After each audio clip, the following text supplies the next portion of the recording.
I always wipe my hands on my paint brushes. All my shirts got paintbrush marks on them. So I'm going to show you water effects. There is stuff you can buy. This is from Woodland Scenics. This is called Realistic Water, and this is called Water Effects.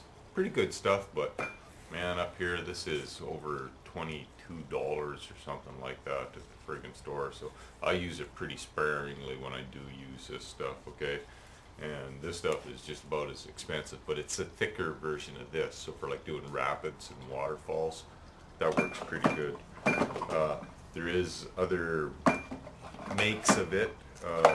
There's crystal effects, and then there's stuff that they use for window clings. It's a kind of a plastic stuff. They color on a piece of glass or plastic, and then they peel it off and stick it on the windows, at Christmas time. Anyways, there's a clear in there that works really good as a water too, or you know, white glue weld bond type thing. So anyways, I'm going to show you a couple methods.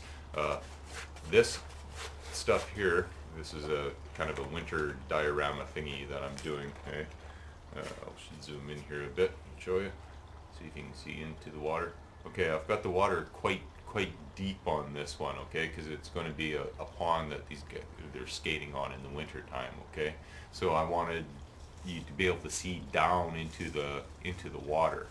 So I've painted the ground with sort of a greenish, kind of grayish color, and then I filled it up with what they call easy water.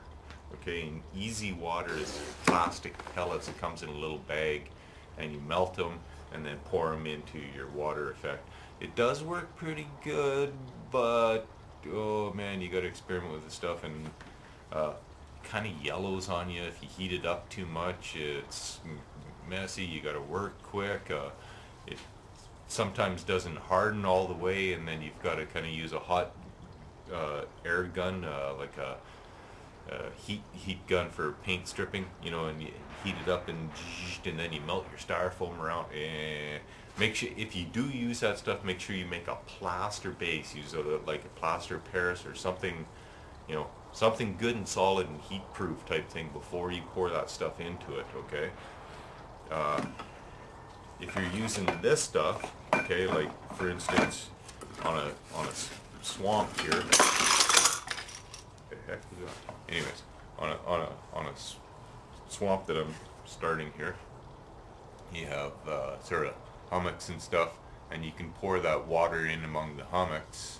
Okay, that is just the expanding foam insulation, and you wipe it on really thin, like this is, you know, wiped on maybe a 1/16 of an inch, 1/8 of an inch thin, and then it'll puff up.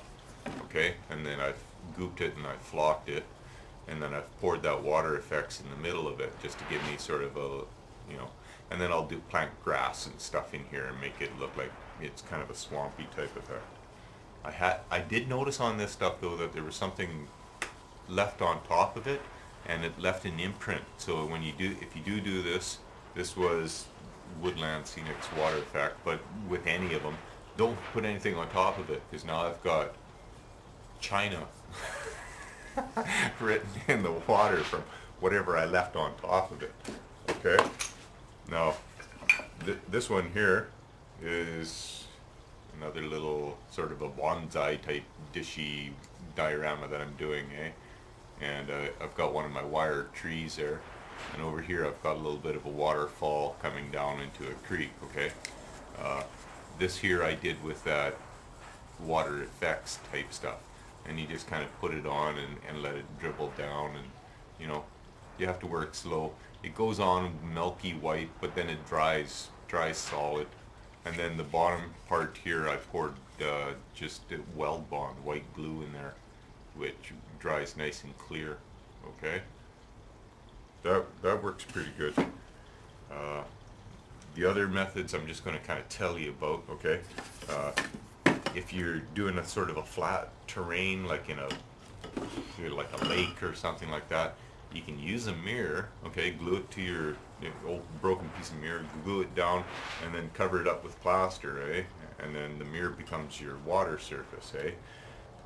Like a mirror, you can paint you know, your blue type thing on your board, and then glue down a piece of clear plastic mylar type stuff, like off an old packing thing, a window off a box, you know, like one of those. Anyways, that stiff clear plastic, glue that down around the edges, right, and then plaster up over top of that, and then that'll give you sort of a nice glossy look to it too. And those are kind of cheapy, easy type methods. Like I said, weld bond and these other ones, the ones that you pour, make sure you have to do it in layers, okay? So if you're doing a really thick one like this, where this is probably about half an inch, 3/4 of an inch in its deepest spot, you have to pour like an 1/8 of an inch layer, let it dry overnight, pour another 1/8 of an inch, let it dry, and it can take a long time. That's where that easy water stuff is nice, but you have to have a good base with it, because if you pour a lot of superheated plastic into something, it's gonna melt whatever it is, okay? There was one other method I was going to tell you about with the water. Oh yeah, silicone, clear silicone. Now if you're doing a big waterfall, that works really good too. You take thin plastic, like something like off this package here, okay, and you've got your creek, okay. I'm going to show you on this. This is much smaller scale, but same effect, okay. So off the top of your cliff, your waterfall, okay, on a big waterfall, make it so that you actually have sort of an overhang, okay, and you glue your plastic strips so that they hang down, okay, and then coat it with clear silicone, you know, out of one of those caulking tubes, okay, and you'll be surprised because it dries really clear, you know. And if you're doing a waterfall or rapids or something like that, works really good, really good. I'm going to tell you about something else. A little bit more on water. I don't know if you've seen this bridge before in other things, okay. We're back in water effects. The water I did going underneath the bridge and stuff like that, that's just painted on white glue weld bond, which dries really clear. You can do the same thing with that realistic water effects or that crystal clear type stuff from Wally World there. You know, it's just a clear, glossy mylar stuff. You know, the other thing I've done is you know, spray paint, gloss coating type stuff. Well, you let the air out of the can and use that stuff, because it's really cheap if you do it that way, and it makes a really good gloss coat.